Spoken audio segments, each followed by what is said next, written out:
Das war, als wäre ein UFO in der Bronx gelandet. Und das ist eigentlich, was wir gerade machen. Ihr wisst Kunst, ne? Leute malen Bilder, malen einen Schwanz auf ein Bild, verkaufen das Bild für 1 Million Euro. Was hat Spectre von Olex gelernt und was hat Olex von Spectre gelernt? Und das ist auch so ein hip-hopiges HDF. Ja? Das fühlst du so das geht durch Mark und Bein.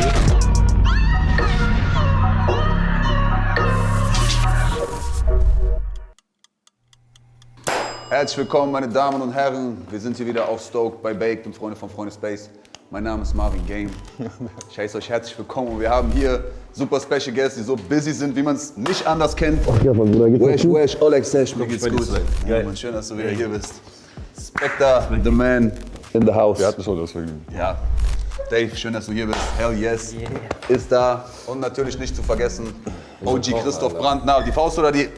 Kannst du ja auch so. Die Faust. Bang. Was gibt's heute? Was wurde vorbereitet? Wir machen Filet, Trüffel, Kartoffeln. Bisschen Alibi-Gemüse, geile Soße. Das ist mein Oberschenkel. Ein Filet, eine Seite Dieses Rind. Schienbein. Von wem ist das? Deutsche Ferse. Geil. Okay, und Was kriegst du? ja, das wollte ich auch gerade fragen. Weil Für dich mache ich Kartoffelstrudel, bisschen Süßkartoffel, bisschen normale Kartoffeln, bisschen Lauch, bisschen Trüffel.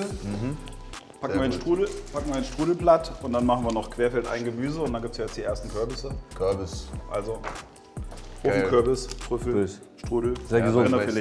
Steak wird es schwierig, Sehr, sehr vegane gesund. Variante Richtig zu machen. gesund. Das ist nach Training. Ich mache erst mal 100 Liegestützen, dann esse ich. Okay. Ja, jetzt? Aber alle zusammen, nicht ich alleine. Wir müssen auch machen. Alle down? Ja, aber 100 Stück. Ne? Ja, kein 20 ist Problem. okay. Wie viele Sätze brauchst du für 100? 10. 20. 20 Sätze 20, für 100? 20, 20, 20. Okay, also 1, 5 2, 3, Sätze. 4, 5, 6, 7, 8, 9, 10. 5 Mal. 7. Wie? 100 Stück sind 5 mal 20 sind 100, oder? Ja. Ja, ne? Ja, bist du sicher? Ich war Sonderschule, ich weiß das. Hast du mittlerweile öfter mal den Kochlöffel geschwungen oder immer noch in der Küche? Bruder, bei Maggie, aber gibt's ja Veggie-Burger jetzt. Spaß. Nee, nicht da. So, Bruder, Kartoffeln, Nudeln, Brotkraut, so. Kriegst du hin. Danach weghauen. Ja. Aber Bruder, du weißt doch, ab und zu hat man Hunger, man fährt irgendwo hin, Digga.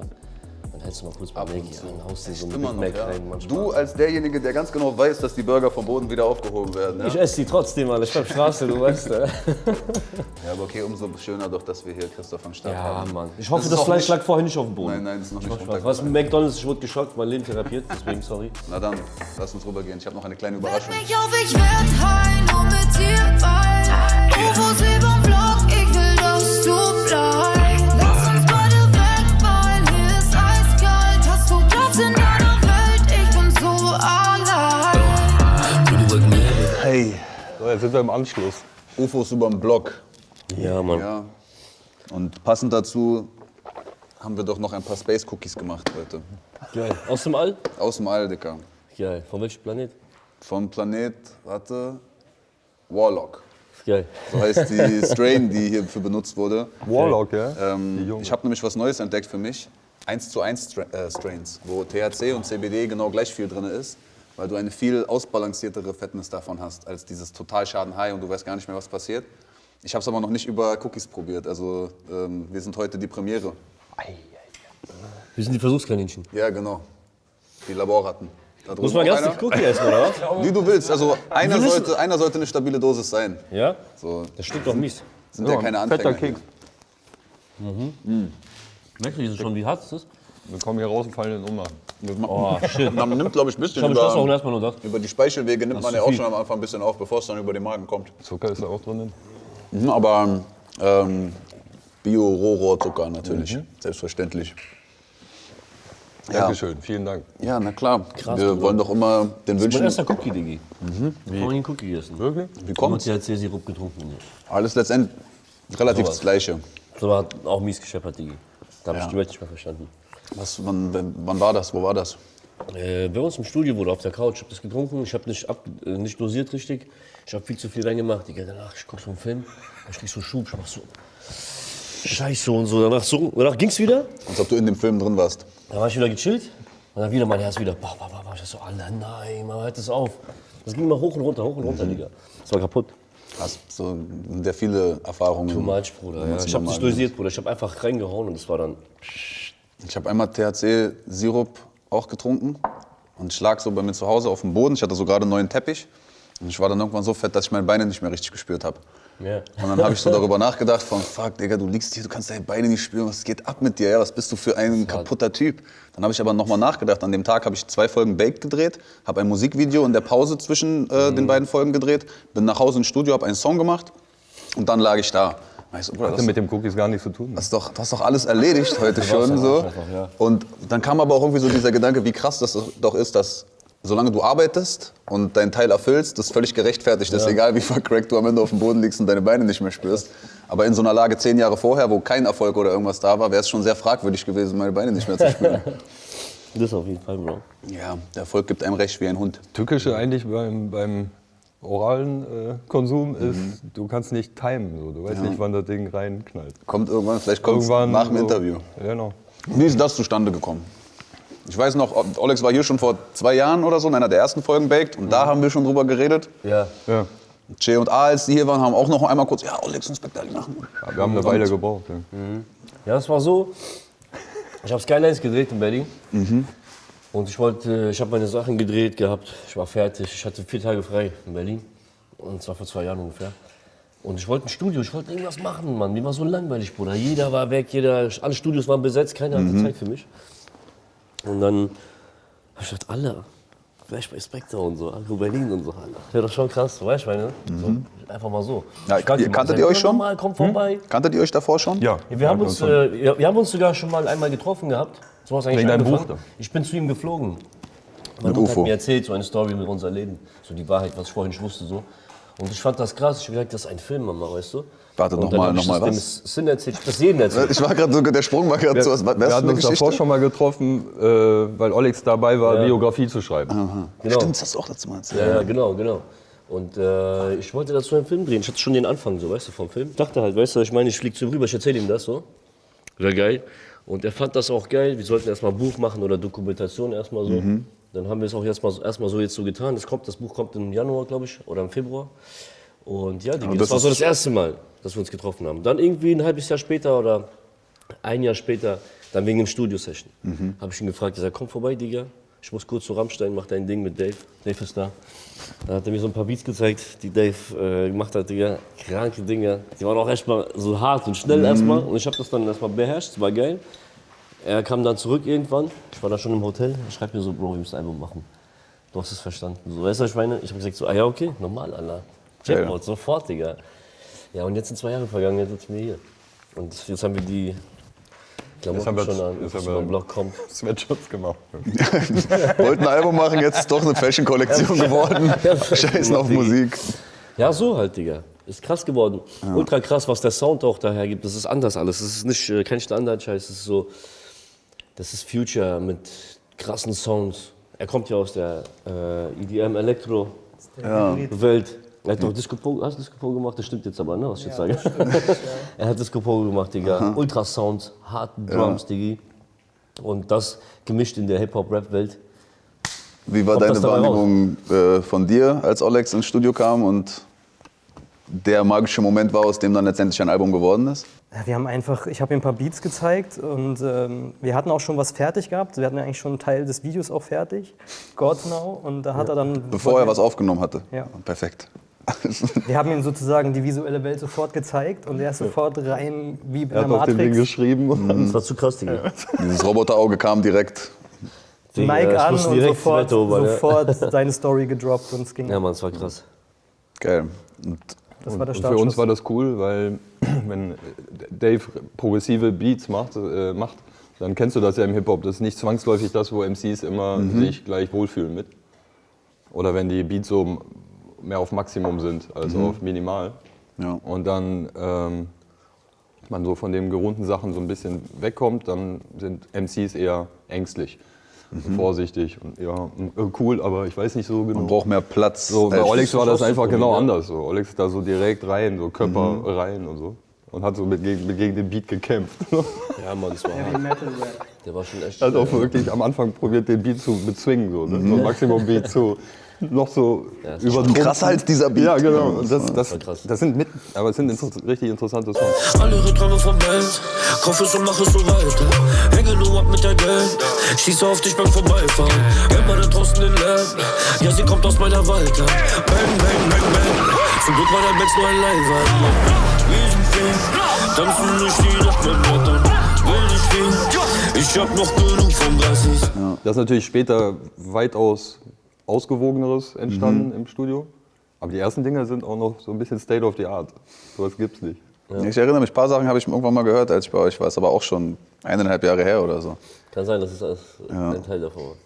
Ja, das hat sich ja auch dann wahrscheinlich alles ein bisschen, also ich höre jetzt das ein oder andere Drill-Element auf jeden Fall auch raus, was ja wahrscheinlich über die letzten 2 Jahre so ein bisschen State of the Art geworden ist. Genau, klar. Richtig. Ja. Crazy. Naja, wenn man aber auch so große Visionen am Ende hinter den Videos und der ganzen Darstellung hat, dann ist es ja eben nicht so. Ja, das verlangsamt uns leider ein bisschen. Ja. Wie viel Einfluss oder wie viel Input kommt von dir zu den Videos dazu oder lässt du die Jungs komplett machen? 10%, 5%, ganz wenig so. Ah, das stimmt nicht.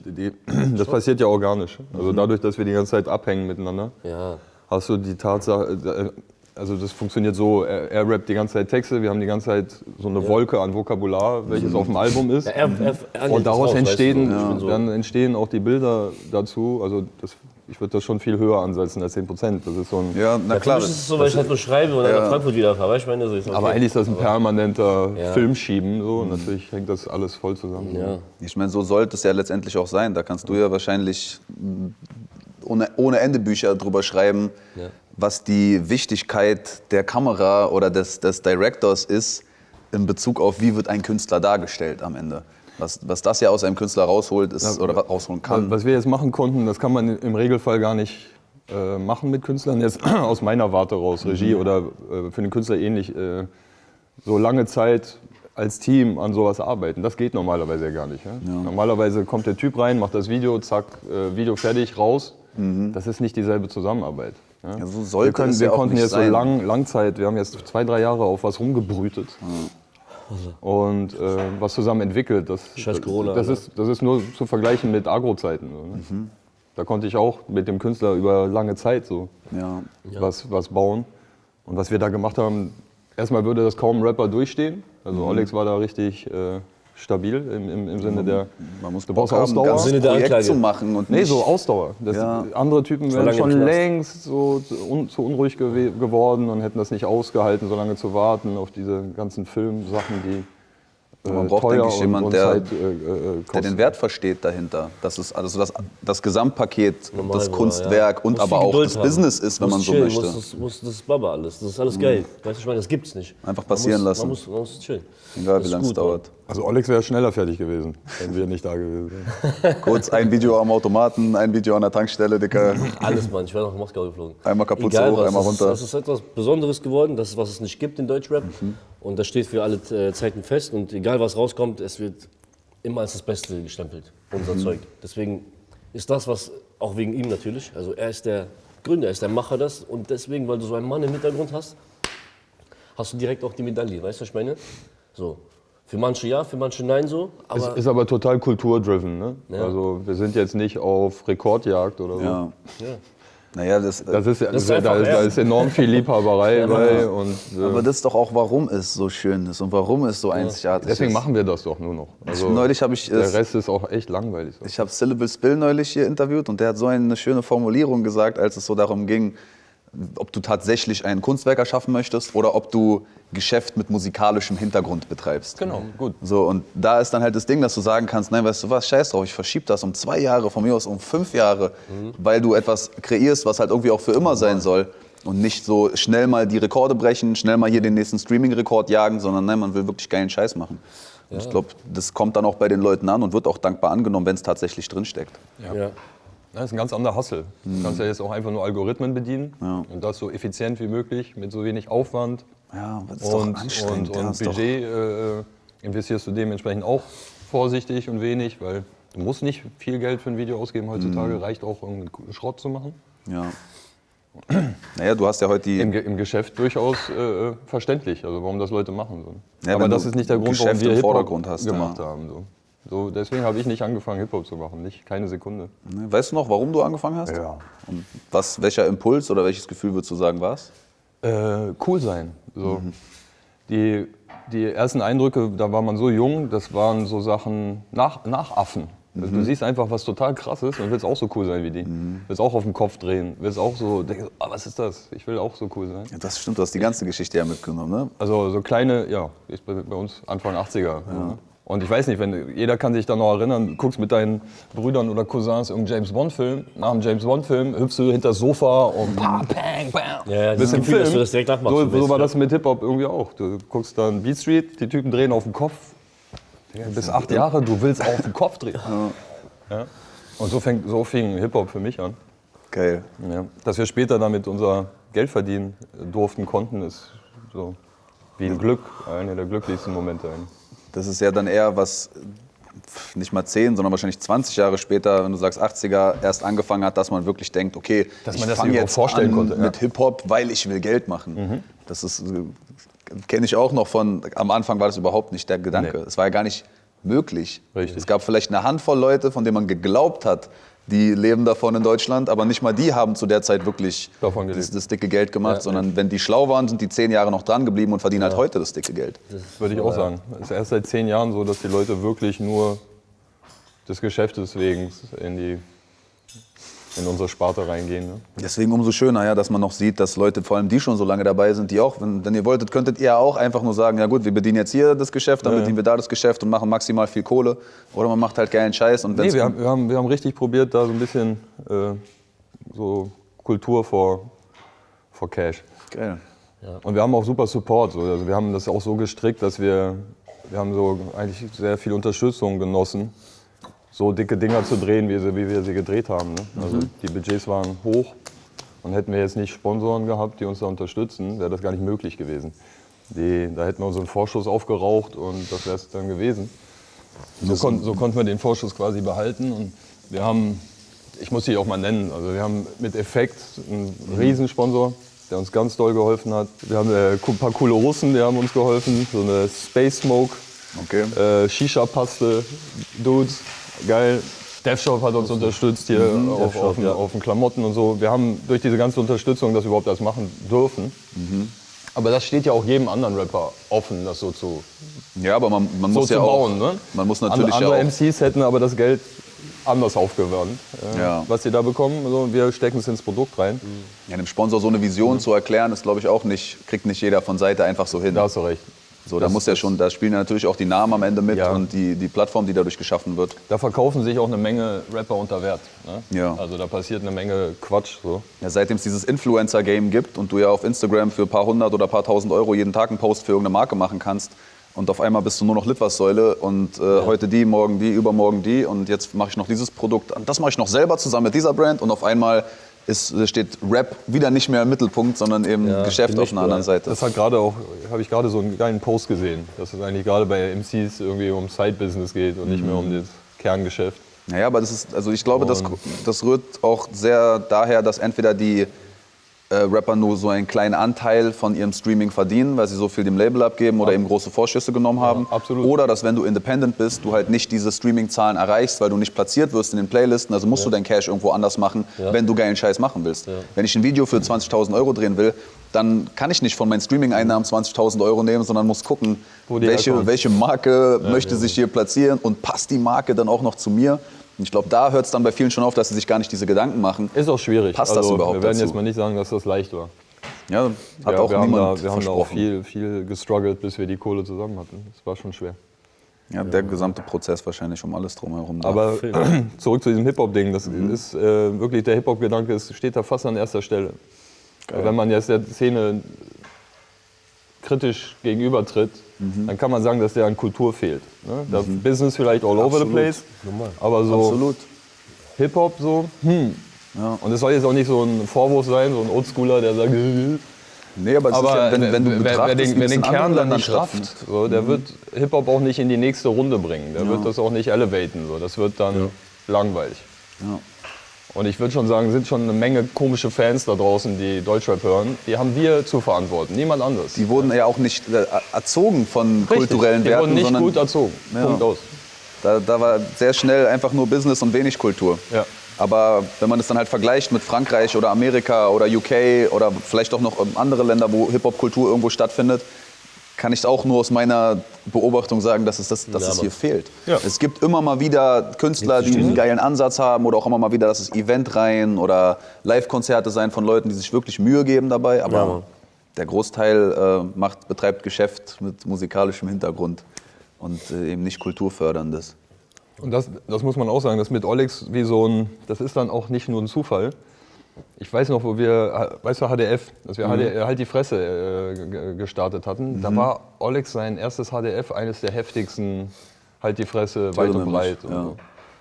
Und das ist auch so ein hip-hoppiges HDF. Ja? Das fühlst du so das geht durch Mark und Bein. So. Ja. Wir konnten mit Olex auch richtig geiles Hip-Hop-Album machen. Also dieses Gefühl haben wir alle geteilt, das war ein schönes Ding. Ich glaube, dass das auch aus meiner fernen Perspektive, wie ich dein Wachstum in diesem Game beobachten konnte und auch die Liebe, die du immer bekommen hast von Künstlern, ich glaube, gesehen auf meinem Weg. Ich glaube, das rührt daher, weißt du, dass das Hip-Hop ist und dass richtig Rap ist. Olex ist Leidenschaft, Bruder. pur Ja, Rap, genau. richtig pur Rap. Bruder. Ja, das ist mein Leben. Ich könnte nicht ohne Musik, Digga. Ich halte es nicht aus, Digga. Ich halte es nicht aus, Bruder. Das können wir bestätigen. Deshalb hast du ja auch 2000 Gibt wenig so eine MC. Ich habe 2000 Tracks unreleased, safe. Oder 3000. Wie viel haben wir insgesamt gemacht? Wir haben auch so vielleicht 50 Songs auf jeden Fall. Ja. Dann müsste auch noch die ein oder andere Skizze liegen, wo ich auch noch ein paar drauf gelassen habe, als ich irgendwann mal da war. Safe, Anzug Mann. Electric. Ja, war das der? Anzug Electric? Ja, geil, Digga. weiß nur noch- Ein Feature haben wir schon mal drin, Alter. Irgendwas liegt auf jeden Fall noch da. Ey, Digga, es sind so viele Songs, Mann. Also, das, boah, Jungs, das ist echt viel, Alter. Wir kriegen die auch nicht alle auf eine Platte. Ja, ist ja auch, Haufen Zeug. glaube ich, auch ein großes Problem in Deutschland. Kann auch dazu beitragen, dass Kultur klein gehalten wird, dass immer alles rauskommen muss. Ja, ich habe jetzt hier 20 Tracks, dann machen wir 20 Tracks aufs Album, weil jeder Stream bringt ja wieder Geld. Ja, normal. Sondern ich fühle das, oder auch, Morten kennst du ja auch, Digga, der sitzt auf 2000, 3000 Liedern und bringt 100 in einem Jahr raus und es ist immer noch nur ein Bruchteil von dem, was tatsächlich entsteht. Das HDF war ja wahrscheinlich relativ am Anfang von deiner Karriere, von Olex Sesh für die Öffentlichkeit. Das allererste, so. Das war, für meine Stadt war das so richtig krass, so. Das war, alle kannten Haft, Chilo Abdi, HDF. Das Die ja auch noch das waren so die Newcomer waren zu der heftigsten Zeit. Jungs. So. HDFs von den Jungs waren so die heftigsten immer so. Aus Frankfurt, nee, Darmstadt. Aber dann irgendwann hatten wir einen Beat von Mr. You. Und dieser Beat war so hart. Und dann waren diese 64 Bars da drauf, ohne Refrain. Ich wollte es mal anders machen als die anderen. Passt zu so einem One-Take-Ding ja auch. Genau. Er hat das One-Take-Ding gleich verstanden. Genau, haben wir dieses One-Take-Ding noch gleichzeitig, ja, wir haben es in eins alles. Das ist irgendwie eins gewesen so. Der Rap und das One-Take durchlaufen hin und zurück und fertig, das Ding war schon im Kasten. Axel war auch ein crazy Typ, so, das hat uns auch nochmal so, das hat uns auch noch mal anders gemacht. Das hat alles war, weißt du, an diesem Tag war richtig heiß. Axel ist da gewesen, da habe ich das erste Mal gesehen, er ist so nett und so offen und so, ich meine, so lustig, Bruder. Das hat uns auch, das hat auch bei uns reingepasst, unsere Stadt. Das war gut, Mann. Ja, Mann. Digga, das war schon verrückt, Mann. Alter. Alle Leute auch, die da drauf waren. Ja, Mann, Alter. Krass, Bruder. Viele sind jetzt im Knast auch, aber Wir drehen jetzt mit Axel wieder ein HDF. ja, Mann. Axel kommt wieder nach Frankfurt, Alter. Zu UFOs überm Block auch. ja, also konträr zu dieser ganzen Dystopie, die ihr dort aufbaut. Endlich Geld sparen. Ja, so, Bruder. Einfach mal real. Aber es ist ja auch irgendwie geil, dass man heute einmal die Möglichkeiten hat, lass es CGI sein oder über ein Netzwerk und so viele Leute, die man erreichen kann, halt so gell? krasse Filme machen zu können. Aber andererseits auch, ich packe jetzt mein iPhone aus und wir drehen irgendwie ein Musikvideo, machen ein paar Transitions in TikTok oder so. Wir packen den Excel aus. Ja, genau. Wenn wir schon gerade über halt die Fresse reden. Ich fand HDF ein kranker Meilenstein gewesen in der Veränderung der visuellen Sprache. Allein dieses Logo am Anfang. Ja, genau. Jeder weiß genau, wenn das Ja, kommt, das war zu krass. Ich was sag dann dir. kommt. Wie nehmt ihr das wahr, wie sich die visuelle Sprache verändert hat? Also einmal ist natürlich durch Technologie, dann durch Social Media, gleichzeitig aber auch durch die Möglichkeit, dass halt jeder es einfach machen kann. Und wenn du ein bisschen kreativ bist, kannst du von Seite irgendwie das rauszaubern. Woher kommt dann da quasi noch der Anspruch zu sagen, okay, wir wollen jetzt hier mehrere 100.000 Euro und da muss noch das Alien fliegen und der Laser. Inwiefern hat der Zeitgeist von visueller Sprache überhaupt einen Einfluss darauf? Bruder, das kann nur er. Er hat das immer schon getan und er hat es schon mal schon getan. Er hat die großen Sachen getan. Er hat Rammstein gedreht, Bruder. Der kann das. Das liegt in seiner Macht, das zu tun.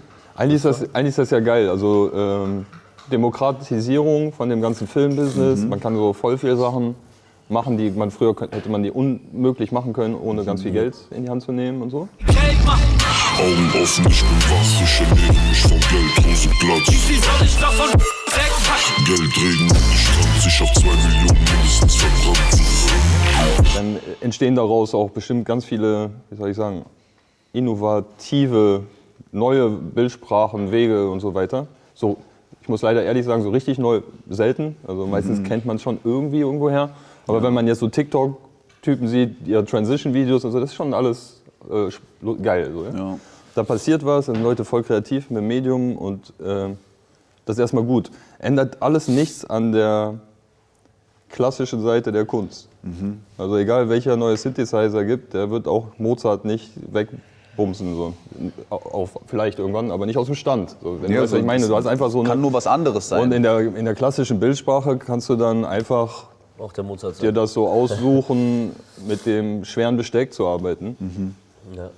Ja, also keine Ahnung, der Musiker kann unten in der Straße musizieren, klingt auch cool. Er kann auch im Konzertsaal musizieren auf einer Stradivari oder so, dann klingt es besser. Ja. Ich glaube, so muss man das sehen mit dem Film. Und wir sind immer noch Hip-Hopper. So. Das heißt, für uns ist das auch ein Weg, so ein bisschen zu flexen. So. So, was mit euch? Weil dein Video ist billig, Bro. Das sieht scheiße aus, ist kacke. Ihr wisst nicht, was ihr da macht. So, und wir machen, was wir halt so machen. So. Ich denke, dass die meisten Leute gar nicht so krass darüber nachdenken, sondern halt denken, na, ich brauche halt ein Video, um meinen Song zu bewerben. Ich zeige meine neue Uhr. Also doch nicht in der Macht jeden, so viel Budget. So Natürlich viel. nicht. Und Natürlich auch so, nicht. du musst ja auch verstehen, der dahinter steckt, der das produziert, der das die Vision hat. Du brauchst schon so ein Brain so im Hintergrund, so, der dir das bringt auch so. Ja, aber man kann es aber auch umdrehen. Es gibt ein paar gute Videografen in Deutschland, die sind auch nicht alle kacke. Ja. Und wer von denen kriegt die angemessenen Budgets, auch mal sowas zu machen? Das passiert sehr selten. Ja, meistens muss So, man wir dribbeln. haben das jetzt selber, wir machen das selber, aber Ja, genau. andere Videografen können das nicht selber machen. Die sind dann angewiesen auf Bones oder so, dann sagt, ey, wir machen jetzt hier Michael Jackson Thriller so mäßig. Aber wie oft passieren die Dinge im Jahr? Einmal, zweimal? Wenn's Und das müssen diese MCs dieser Größenordnung könnten das regelmäßig machen. Warum machen die das nicht jeden Monat? Naja, weil in ihrer Macht ja auch steht, kurz ein Video an der Tanke zu drehen und die Kids feiern es trotzdem und Richtig. die Streams gehen trotzdem durch die Decke. Richtig. Damals war anders. Ist dann doch alles. Damals musstest du krass machen, Ja, na damals, um gesehen zu werden. Ja. du hattest ja gar keine Option. Das ist ja auch, du hast damals ein Video gedreht und wusstest gar nicht, ob das jemand sieht. Ja. Wenn du Pech hast, nimmt MTV das nicht an. Das war aber der Grund, warum es da eine Kultur gab. Am Ende müssen wir sagen, danke MTV. Also wir sind ja auch noch so konditioniert. Weil Leute sich aus diesem Weil Druck MTV heraus so krasse Mühe geben mussten. Genau, weil ja. MTV gesagt hat, nehmen wir nicht. Und die Leute so haben gepusht. So. Die haben sich extrem viel Mühe gegeben und Geld ausgegeben, um da stattzufinden. Ja. Und die 90er-Videos, ich brauche das nicht sagen, aber wer weiß, ob Hip-Hop überhaupt noch gäbe, wenn diese Ära nicht so gewesen wäre, wie sie war. Also, Ja, na klar. Das Ganz wäre ehrlich. heute nicht, wie es ist, wäre es Ganz damals ehrlich. nicht gewesen, wie es war. so. Der Satz Kluger funktioniert für Satz, immer. ne? Der funktioniert einfach für immer in jeder Situation. Aber ohne Witz, so Hype Williams und die Typen haben damals 1 bis 2 Millionen verballert für Busta und Missy und alle. Ja. Das hat Rap bis heute so zementiert, so als einer der Nie krassesten. vergessen. Ich weiß nicht mehr genau, welches Missy-Video das war, aber das ist an der Jahrtausendwende, war das erste Video, was auf MTV lief. Und bei uns war der Fernseher an und da lief MTV und dann hieß es Missy Elliott mit dem ersten Video, was im Jahr im Jahr 1000 rauskommt. Ich glaube, es war Work It, wenn ich mich nicht irre. Work It? Das war auf jeden Fall eins der ganz kranken Videos damals. Schon später, ne? Aber die waren Und auch einfach, ja 2000 halt. Ja, ja. Der Anspruch danach, weißt du was? Riesen. Wir machen das erste Video im neuen Jahrtausend. Wir müssen alles ficken, was es bisher gab. Wir müssen. Ja, und heute ist halt, Bruder, ich habe ein neues iPhone, lass Video drehen. Es hat alles seine Vor- und Nachteile irgendwie. Aber dadurch findet Veränderung statt und das ist ja irgendwie auch die wichtigste Konstante bei all dem. Es wird immer einfacher, Digga. Es wird immer kleiner. Ja, na, gleichzeitig, wie es einfacher wird, wird es dann aber auch schwerer herauszustechen. Richtig, Wenn weil es jeder so so ein viele Video, genau, als es die angefangen hat Zukunft, mit Digga. Handyvideos, Das ist die Zukunft. wo jemand vorm Auto kurz mal seinen 16er rappt, sind die ersten, die gut waren, noch ganz schnell durch die Decke gegangen. Und Ja. ein Nemo hat auf einmal jeder gesehen, ein Luciano hat auf einmal jeder gesehen. Heute rappt jeder Zweite vor seinem Auto und kaum einen interessiert es noch, weil die visuelle Sprache dahinter auch irgendwie dann schon ausgelutscht ist. Hat man jetzt schon gesehen. So, Das ist aber auch, gab's, weil die Industrie alles zulässt. Und jeden signed. Ja. diesen Dreck reinlässt. Und wenn dieser Dreck drin ist, Bruder, dann ist jeder gleich und das wird nicht mal so viel wert sein.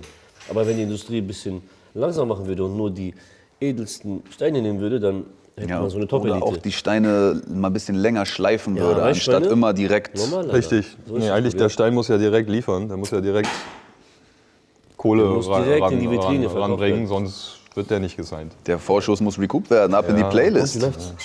Das Thema hatten wir vorhin. Das Geil. Kerngeschäft ist nicht, da liegt eigentlich nicht der Hauptfokus drauf.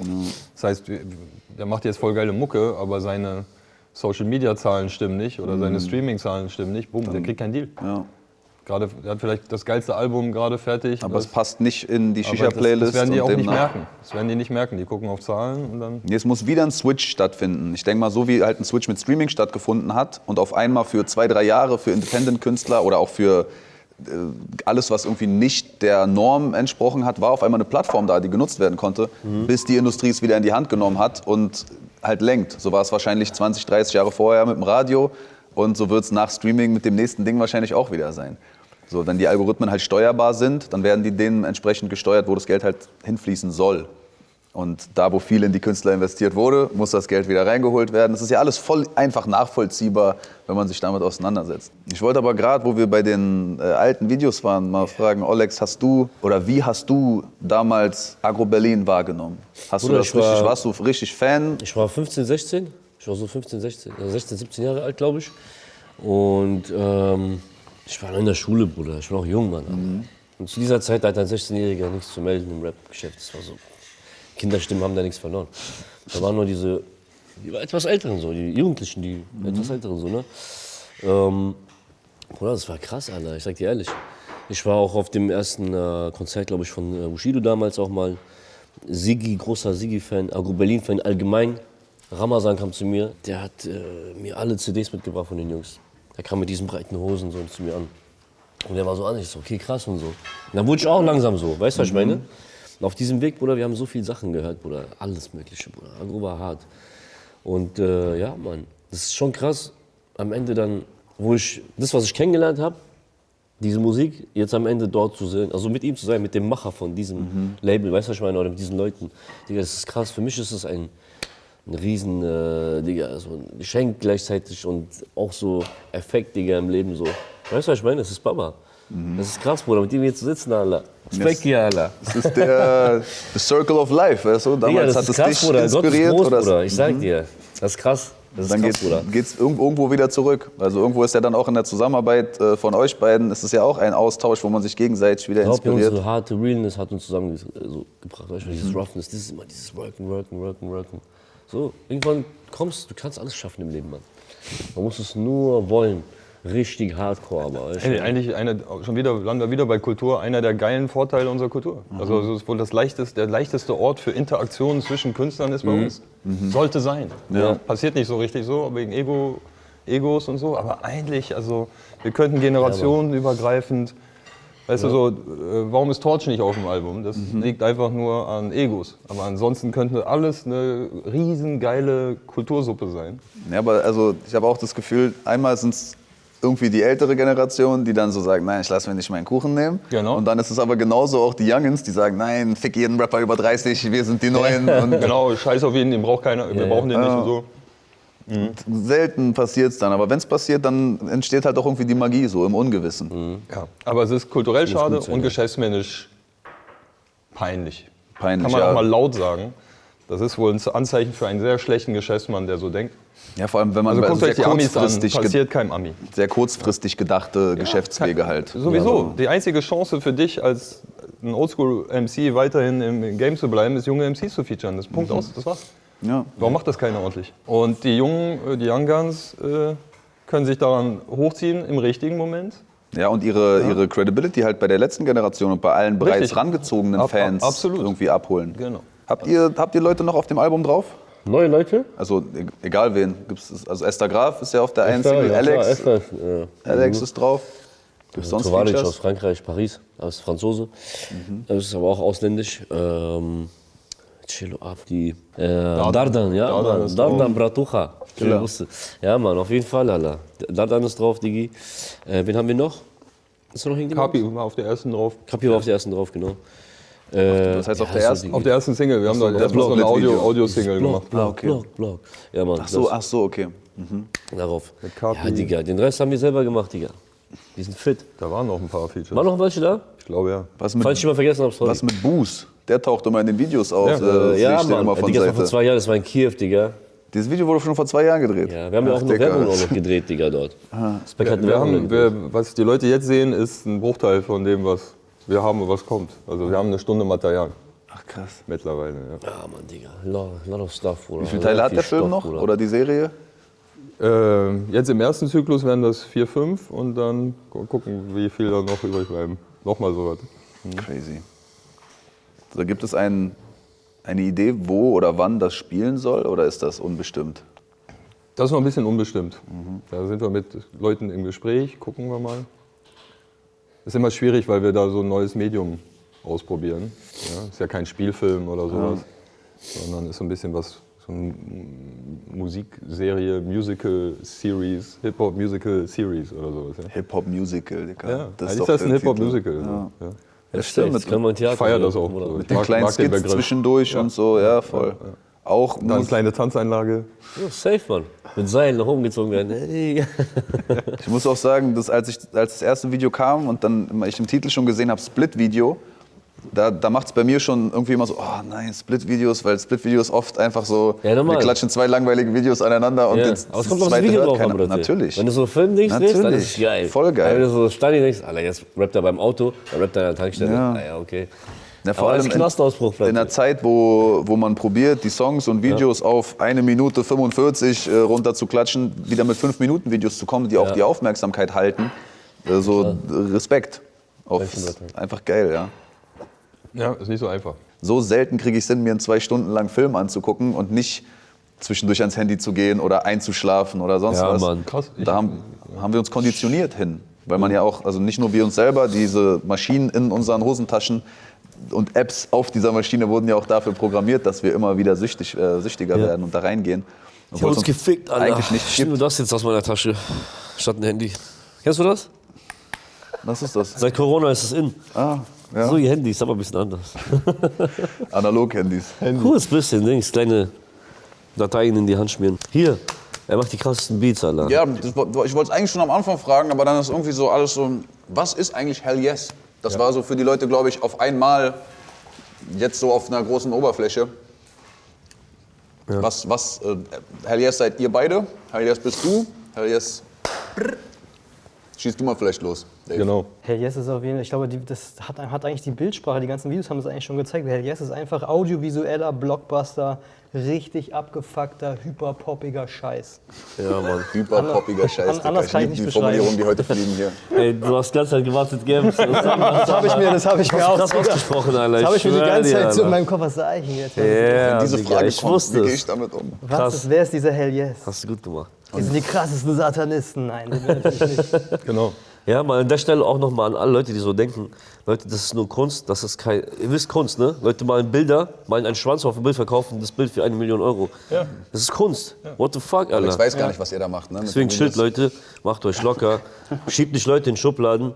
So, ich bin getauft, ich hab Kreuz auf meiner Brust, Alter. Wir sind alle Baba-Menschen, wir sind alle korrekt, Alter. Wenn ihr uns kennenlernt, wir sind richtig fit. Wir hauen euch weg.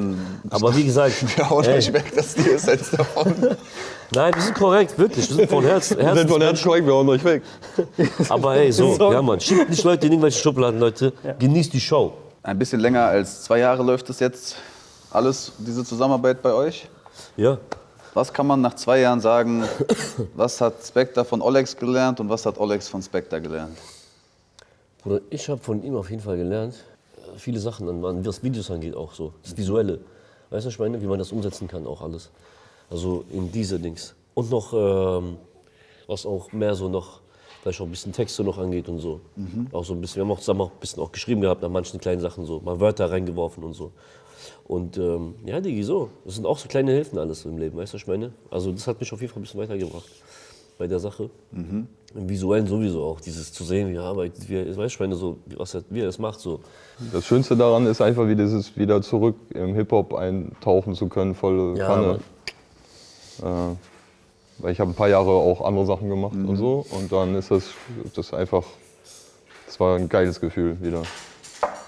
Du meinst ja vorhin auch schon, dass es irgendwie dann zum ersten Mal wieder so ein bisschen, dass du dich ähnlich austoben kannst wie damals bei Agro. Ja, ist auch wie ein Zyklus. Also ich sehe es noch größer. Für mich ist das so ein richtiger Hip-Hop-Zyklus. Davon habe ich wahrscheinlich schon 4, 5 hinter mir oder so. Ja.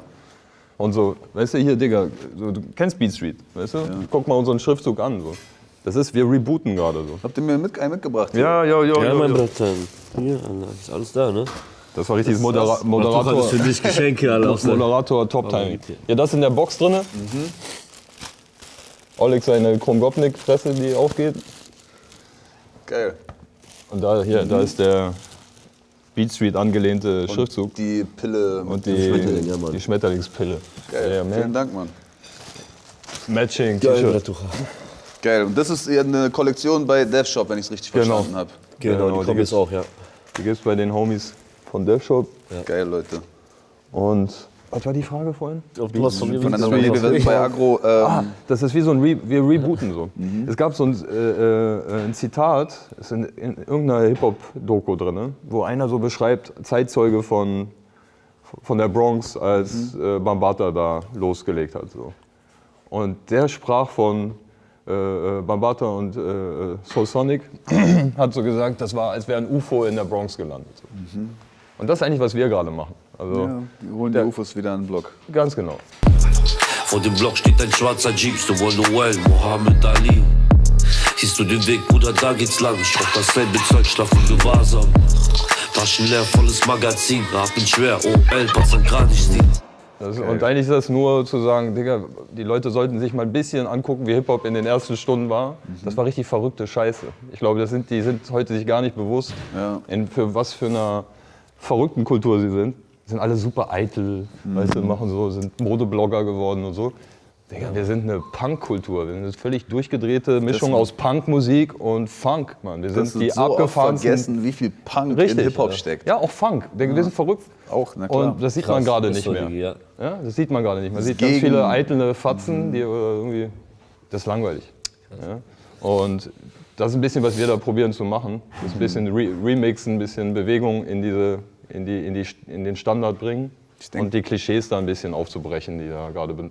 Wie du schon gesagt hast, also die letzten Jahre steht immer ein MC vorm Auto und Rap. Ist ein bisschen langweilig.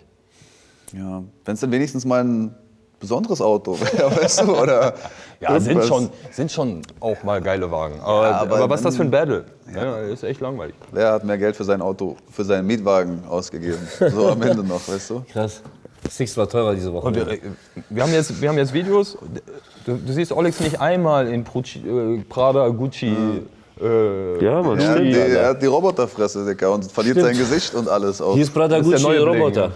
Ich meine nur so, das ist eigentlich das, was ich gut finde an dem ganzen Projekt, dass wir da einfach ein bisschen den Standard ablösen. Selbst auf Ideen kommen. Halt auch, glaube Ja, ich, das ganz großer Fehler in Deutschland, dass man einfach nur Idee sieht, Idee nachmacht.